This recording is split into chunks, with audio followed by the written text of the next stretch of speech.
Study of laws NGS with me APO civil जज channel में सभी का स्वागत है। जो भी अभ्यर्थी यूपी एपीओ सिविल जज या अन्य प्रतियोगी परीक्षाओं की तैयारी कर रहे हैं, इस चैनल को सब्सक्राइब करें, शेयर करें व जनरल स्टडी व विधि का अध्ययन इस चैनल के माध्यम से कर सकते हैं। जनरल स्टडी में मध्यकालीन इतिहास पढ़ाया जा रहा है, जिसमें पूर्व के वीडियो में बताया गया कि मध्यकालीन इतिहास में दिल्ली सल्तनत, जिसका कार्यकाल 1206 से 1226, मुगल काल, जिसका कार्यकाल 1526 से 1707, उत्तर मुगल काल, जिसका समय 1707 से 1858 है। दिल्ली सल्तनत में गुलाम वंश, जिसका शासन 1206 से 90 ईस्वी है। गुलाम वंश को ही मामलक वंश कहा जाता है। गुलाम वंश के प्रसिद्ध शासक कुतुबुद्दीन ऐबक, जिसका शासनकाल 1206 से 1210 ईस्वी है। आराम शाह, इल्तुतमिश, रुकनुद्दीन फिरोज, रजिया सुल्ताना, मुइजुद्दीन बहराम शाह, अलाउद्दीन मसूद, नासिरुद्दीन महमूद, गैसुद्दीन बलबन, कैकुबाद, क्यूमर्स, इन शासकों के शासनकाल जरूर से जरूर पढ़ लें व याद कर लें, क्योंकि वर्तमान परीक्षाओं में इन राजाओं के शासनकाल से संबंधित प्रश्न पूछे जाते हैं, जिन्हें कालक्रम के अनुसार व्यवस्थित करने के लिए प्रश्न दिया जाता है। गुलाम वंश में प्रथम शासक कुतुबुद्दीन ऐबक के विषय में पूर्व के वीडियो में पढ़ाया गया। संक्षिप्त रूप में कुतुबुद्दीन ऐबक का शासन 1206 से 1210 ईस्वी था। यह तुर्किस्तान का रहने वाला था एवं इलवरी तुर्क जनजाति में इसका जन्म हुआ था। बचपन में ही दासों के बाजार में भेज दिया गया। काजी फखरुद्दीन अब्दुल अजीज कुकी ने बालावस्था में ही कुतुबुद्दीन ऐबक को खरीद लिया था। उसने कुतुबुद्दीन ऐबक को शिक्षा एवं गृह कला का, युद्ध कला का प्रशिक्षण दिए। कुतुबुद्दीन ऐबक कुशाग्र बुद्धि के थे। जल्द ही धन और विद्या और घुड़सवारी में दक्ष हो गए, परंपरागत हो गए। कुतुबुद्दीन ऐबक योग्य, कर्मठ, कर्तव्यनिष्ठा से अपने स्वामी काजी फखरुद्दीन की सेवा किए। काजी फखरुद्दीन अब्दुल अजीज कूफी की मृत्यु के बाद उनके पुत्रों ने कुतुबुद्दीन ऐबक को अत्यधिक दाम में गजनी के दास बाजार में मोहम्मद गोरी के हाथों भेज दिया। कुतुबुद्दीन ऐबक मोहम्मद गोरी के बहुत जल्द विश्वास पात्र बन गए। कुतुबुद्दीन ऐबक की युद्ध कला में निपुणता के कारण इन्हें आमिर ए आखूर के पद पर नियुक्त कर दिया गया। 1192 ईस्वी में मोहम्मद गौरी के साथ कुतुबुद्दीन ऐबक तराइन के द्वितीय युद्ध में भाग लिया। मोहम्मद गौरी के अधीन कुतुबुद्दीन ऐबक ने उत्तर भारत के अधिकांश क्षेत्रों पर आक्रमण करके अधिकार किए थे। 1206 में खोखरा जनजातियों का विद्रोह हुआ था। इस विद्रोह को दबाने के दौरान मोहम्मद गौरी की हत्या हो गई। मोहम्मद गौरी निसंतान थे। वे गुलामों को पुत्र की तरह मानते थे। इनके दरबार में हजारों की संख्या में गुलाम रहते थे। इनमें से 3 प्रमुख गुलाम थे, जिनमें से कुतुबुद्दीन ऐबक, ताजुद्दीन यल्दौज, नासिरुद्दीन कुवाचा। मोहम्मद गौरी ने मृत्यु के बाद इन 3 प्रिय गुलामों में साम्राज्य का बंटवारा कर दिए थे। कुतुबुद्दीन ऐबक को उत्तर भारत का क्षेत्र मिला था, जिसमें लाहौर, पंजाब, बिहार, इलाहाबाद, आगरा, दिल्ली आते हैं। ताजुद्दीन यल्दौज को गजनी का क्षेत्र मिला था, जबकि नासिरुद्दीन कवाचा को सिंध व मुल्तान मिला था। यानी कुतुबुद्दीन ऐबक को लाहौर, पंजाब, बिहार, इलाहाबाद, आगरा, दिल्ली ताजुद्दीन एलदौज को गजनी, नासरुद्दीन कुआचा को सिंध और मुल्तान मिला। ताजुद्दीन एलदौज अपने साम्राज्य की विस्तार की दृष्टि से लाहौर पर आक्रमण करने लगा, जिसे कुतुबुद्दीन ऐबक ने ताजुद्दीन एलदौज की पुत्री से विवाह कर लिए, जिसके कारण इनका आक्रमण बंद हो गया। सिंध और मुल्तान के शासक पंजाब और लाहौर पर आक्रमण करना शुरू कर दिए। कुतुबुद्दीन ऐबक ने कूटनीति के तहत अपनी बहन का विवाह नासरुद्दीन कुआचा के साथ कर दिए, जिसके कारण रिश्तों में बंध जाने के कारण कुआचा का आक्रमण बंद हो गया। कुतुबुद्दीन ऐबक अपनी इच्छा से इल्तुतमिश की योग्यता से प्रभावित होकर अपनी पुत्री का विवाह इल्तुतमिश से कर दिए। गुलाम वंश या मामलक वंश का संस्थापक कुतुबुद्दीन ऐबक था। मामलक का शाब्दिक अर्थ होता है स्वतंत्र माता पिता से उत्पन्न संतान। कुतुबुद्दीन ऐबक का शाब्दिक अर्थ चंद्रमा का देवता होता है।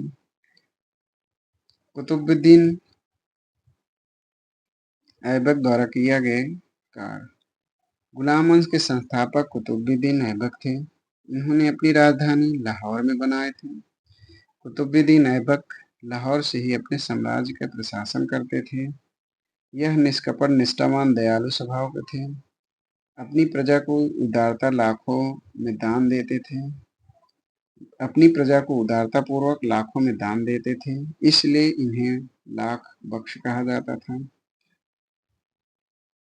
कुतुबुद्दीन ऐबक घोड़सवारी, धनुर्विद्या, शिक्षा से पारंगत थे। इस्लाम धर्म की पुस्तकों का अध्ययन करते थे। बचपन से ही कुरान पढ़ने की आदत थी। कुरान शुरू के साथ पढ़ने के कारण इन्हें कुरान खां भी कहा जाता है। कुतुबुद्दीन ऐबक अपने सामंतों को हाथियां भी दान देते थे, जिसे इन्हें पीलबख्श कहा जाता था। कुतुबुद्दीन ऐबक ने सिपहसालार, जिसका मतलब सेनापति, तथा मालिक वायसराय की उपाधि धारण किए थे। यह मोहम्मद गोरी के सम्मान में सुल्तान का पद नहीं धारण किए थे। इसने अपने नाम से कोई सिक्का भी नहीं चलवाए, न ही अपना नाम खुतवा में लिखवाए पढ़वाए। 1208 में मोहम्मद गौरी के परिवार के वंशज गयासुद्दीन महमूद ने कुतुबुद्दीन ऐबक को पत्र भेजकर दास्ता से मुक्त किए थे। कुतुबुद्दीन ऐबक समयाभाव के कारण न ही सम्राट का विस्तार कर पाए और न ही प्रशासनिक व्यवस्था सुदृढ़ कर पाए। कुतुबुद्दीन ऐबक के दरबार में प्रसिद्ध विद्वान फक्र-ए-मुदब्बिर तथा हसन निजामी रहते थे। कुतुबुद्दीन ऐबक ने दिल्ली में स्थित राय पिथौरागढ़ में इस्लामिक पद्धति में कुब्बत-उल-इस्लाम मस्जिद का निर्माण करवाए थे। यह दिल्ली सल्तनत का पहला मस्जिद था।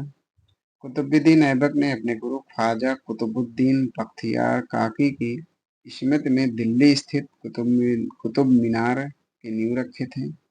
कुतुबुद्दीन ऐबक सिर्फ कुतुब मीनार का पहला मंजिल ही बनवाए थे, शेष कार्य इल्तुतमिश ने पूरा करवाया था। फर्स्ट मंजिल कुतुबुद्दीन ऐबक, जबकि शेष कार्य इल्तुतमिश द्वारा करवाया गया था, और कुतुब मीनार की मरम्मत फिरोज शाह तुगलक द्वारा कराया गया था।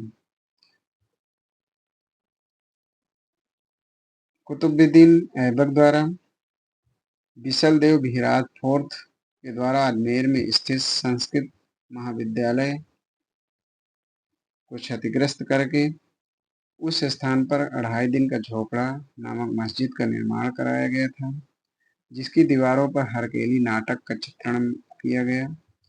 कुतुबुद्दीन ऐबक पोलो या चौगान खेल के प्रति रुचि रखते थे। इनके सेनापति बख्तियार खिलजी ने नालंदा विश्वविद्यालय को ध्वस्त और क्षतिग्रस्त किया था। 1210 ईस्वी में चौगान खेलते समय घोड़े से गिर जाने के कारण कुतुबुद्दीन ऐबक की मृत्यु लाहौर में हो गई। कुतुबुद्दीन ऐबक का कब्र लाहौर में ही बनाया गया है। गुलाम वंश के अगले शासकों में आराम शाह, जिनका शासनकाल 1210 ईस्वी से केवल 8 माह तक था, यह कुतुबुद्दीन ऐबक के पुत्र थे, जो दिल्ली सल्तनत के राज सिंहासन पर बैठे थे। इनके समय राजधानी लाहौर थी। यह आयोग निर्मल व अनुभवहीन सुल्तान थे, विलासितापूर्ण जीवन व्यतीत करते थे, सुख सुविधाओं में रहना पसंद करते थे। इनका जीवन आराम तलबी हो गया था। इनका शासनकाल केवल 8 महीने का था। इनके शासनकाल में ही दिल्ली सल्तनत की प्रशासनिक व्यवस्था खराब हो गई। राज दरबार में गुटबंदी, षड्यंत्र होने लगा। अधीनस्थ सामंत अपनी स्वतंत्रता घोषित करने लगे। दिल्ली के तुर्क अमीरों ने आराम शाह के शासन से त्रस्त होकर बंदाऊ के सूबेदार इल्तुतमिश को सुल्तान बनने के लिए निमंत्रण दिए। इल्तुतमिश और आराम शाह के बीच 1210 ईस्वी में जूढ़ नामक स्थान पर युद्ध हुआ, जिसमें इल्तुतमिश के हाथों आराम शाह की हत्या कर दी गई। आराम शाह की हत्या के बाद इल्तुतमिश का शासन शुरू हुआ। इल्तुतमिश का शासन 1210 से 1226 ईस्वी तक रहा। इल्तुतमिश का पूरा नाम शमसुद्दीन इल्तुतमिश था। इनके पिता का नाम इनाम खां था। यह इलवारी जाति के तुर्क मुसलमान थे। बचपन से ही सुंदर और कुशाग्र बुद्धि के थे। इनके पिता इलम खां अत्यधिक प्रेम रखते थे, जिसके कारण इल्तुतमिश के अन्य भाई ईर्ष्यालु हो गए। भाइयों ने धोखे से इल्तुतमिश को दास बाजार में बेच दिए। मोहम्मद जलालुद्दीन ने इल्तुतमिश को खरीदा था। मोहम्मद जलालुद्दीन ने इल्तुतमिश को बेचने के लिए गजनी के दास बाजार में ले गए, जहां मोहम्मद गोरी द्वारा इल्तुतमिश का उचित मूल्य नहीं दिया गया। अतः मोहम्मद जलालुद्दीन इन्हें बेचने से मना कर दिए। मोहम्मद गौरी ने गजनी के दास बाजार में इल्तुतमिश को बेचने पर प्रतिबंध लगा दिया, जिसके कारण इल्तुतमिश को दिल्ली के दास बाजार में लाया गया। 1197 में कुतुबुद्दीन ऐबक ने इल्तुतमिश को दास बाजार में ही खरीद लिए। प्रारंभ में इल्तुतमिश कुतुबुद्दीन ऐबक का अंगरक्षक नियुक्त किया गया और बाद में इल्तुतमिश को अमीर याखुर अश्वशाला का प्रमुख के पद पर नियुक्त किया गया। कुतुबुद्दीन ऐबक ने 1205 ईस्वी में इल्तुतमिश को दासता से मुक्त कर दिया।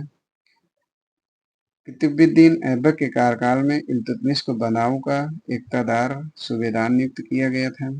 कुतुबुद्दीन ऐबक ने इल्तुतमिश की योग्यता से प्रभावित होकर अपनी पुत्री का विवाह इल्तुतमिश से किए थे।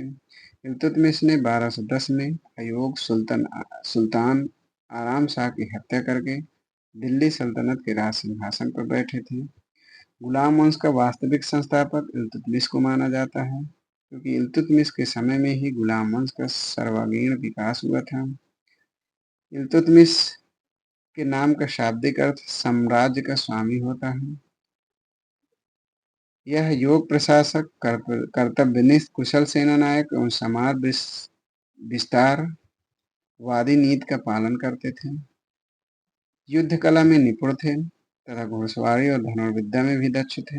इल्तुतमिश के सुल्तान बनते ही 3 प्रबल शत्रु हो गए इनके।